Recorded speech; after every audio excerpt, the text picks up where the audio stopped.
আল্লাহ পাক বলেন লা তাকুলু রায়না কুলুম জুরনা ওয়াসমাউল কাফিন আযাবুন আলীম। সাহাবায়ে কিরাম রাদিয়াল্লাহু বললেন, ইহুদিরা যে বলে রয়না রয়না বলে, রয়নার অর্থ একটা হলো দিকে তাকান, আর একটা খারাপ অর্থ এই মূর্খ মেষশাবক ইত্যাদি, নাউযুবিল্লাহ।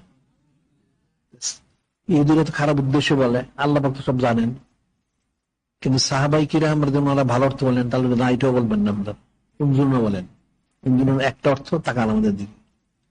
আল্লাহ পাক কি শিখাইলেন? শব্দ ব্যবহার শিখেছেন না? নূরে মুজাসসাম হাবিবুল্লাহ হুজুর পাক সাল্লাল্লাহু আলাইহি ওয়াসাল্লাম শানমুরে কেমন শব্দ ব্যবহার করতে হবে? তাইলে এটা তাইলে তো মানুষ শিখে নেয়। কোনটা শিখলো? এখন সবার সাথে আবার এই যে লা তাদুলু দোয়া রাসূল,